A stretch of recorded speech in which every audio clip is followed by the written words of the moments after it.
Hello, my lords, ladies, gentlemen, sir, slaves, general YouTube watchers and makeup aficionados.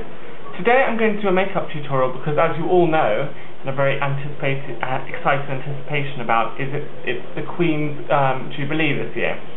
And so I know a lot of you aren't as privileged as myself, but I want to give you all that sort of royal look that you could either wear when you're visiting the Queen for a garden party, if you're lucky enough to be nominated for some sort of knighthood. Otherwise, it's also, for all of you out there from royal stock like myself, it's a great, great look. The Queen uses it, and it'll give you that sort of subtle, everyday look that says, fuck off, I'm royal.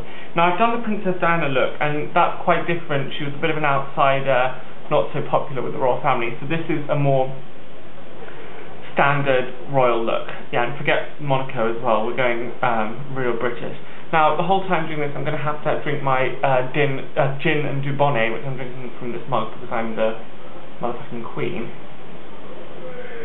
And the Queen Mother drank that quite a lot, which is wonderful. So first I'm going to do is take this acrylic paint here. Now, the Queen has to keep the very British English rose look. So first we're going to put on just a thin layer of foundation as white paint. Now this is very important because, as you know, the royal family is not a fan of people with more coloured skins, so it's good to keep very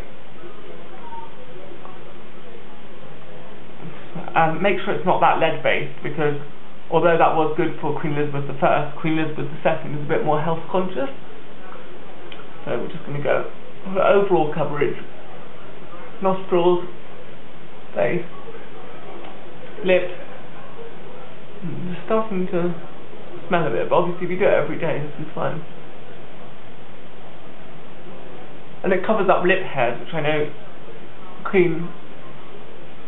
dear Queen Elizabeth II does have that problem. Sometimes she gets Philip to pluck them in bed. But normally, okay, I think that's a great base for this look. Now, the next thing I'm going to do is I'm going to use some silver to lip line. I probably can't see it very well, but because I'm the Queen, we do like some nice royal colours. There we go.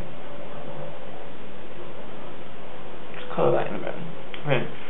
But I also like the English rose look, so we're going to go for some nice red lips, but keep them very thin, because people will think something is up if us British monarchy start walking around with huge Italian blowjob lips. So we're just going to go for thin pursed lip like that. A bit more there. And obviously we never kiss anyone, so it doesn't matter. Yeah, that's great. Now, the next thing I'm going to do is going to put on some very, very thin. I'm just going to dip my finger in my gin and Dubonnet because I need a bit of water on my black paint here. I'm going to draw in some more expressive eyebrows. Now, the Queen doesn't actually do expression, so we're going to just go to minimise public expression, so nobody knows what we're going on about. There we go. I think that's quite good. Now, the next important thing to do is to enlarge one's nostrils, because go around like that to give that very regal, uppity, I suppose, look. So that's the basics. I might just give myself a sort of more defined chin, although I know the royal family are famous for their wobbly chins, as you can see. I might just paint in those lines. So if we go like that, get some black paint, and then just paint in the lines so you can see the double chin more clearly. It really adds this sort of regalness to the look. Okay, now after that, we're going to add an unusual colour blusher, and that is we're going to add blue, because we're blue-blooded. So obviously we don't blush red, apart from Diana, but we all know she was a whore. So there. Don't worry, I'm going to blend, because obviously subtlety is the key. And we blend up towards the ear. And there we go. I think that looks great. And obviously, if you're the Queen, you would match this. You'd probably match this with a very nice lemon yellow, or even go for a sky blue Bruce Oldfield dress. Now I'm just going to add some glitter on this because it is my bloody Jubilee. So I'm just going to tiny bit of glitter on there. Now be careful not to get glitter anywhere near the eyes, because as we know, the Queen does not ever shed a tear. So I think that's looking really, really super. I might just add a bit more blue around my neck, you know, because we just like to, it gives a bit of definition, and also it keeps the colour away from the skin, because we don't want strong coloured skin, because that's well, a sign of weakness, really, isn't it? So we don't want red ears, you know, and things. I mean, we're going attending a lot of shaking hands, pretending we like Kate Middleton, common as muck. In fact, actually, I got this from Kate Middleton's parents' party planning website. But okay, now I think that's the face done. Although actually, Jubilee, let's add some gold glitter. I know this is a bit out there.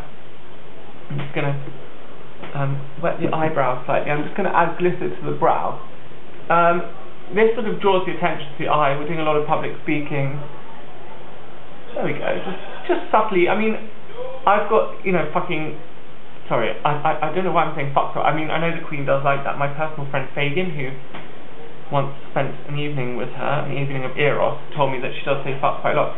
But I've got, you know, more jewels than Elizabeth Taylor in heaven. And, you know, why not wear a bit of glitter on one's face? Right, wipe that off there. Okay, the next thing I'm going to do is attach some nice royal hair. Now, I know she has her hair professionally done, but it's very easy. I got this in the Pep and Weave shop, and I'm just going to attach it around the shape of my face. Now this is, you know, it's a great royal look. I'm going to get these extra large bobby pins and just weave it in. This is a look that the royal family have been doing since, you know, Charles, not current Charles, who I've been told I have an uncanny resemblance to, but you know, this was a long time ago, Charles. So I would suggest probably putting about 70 or 80 bobby pins in this, because with all that bobbing up and down on public speaking, we don't want it getting blown off while you're christening a ship or something like that. Okay, and to finish the whole look off, I'm going to take what I know the Queen absolutely loves, is a headscarf. I'm going to just place it over the top,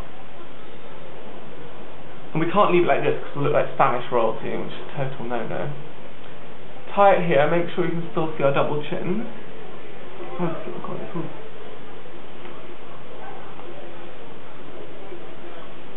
And tie it round the back there.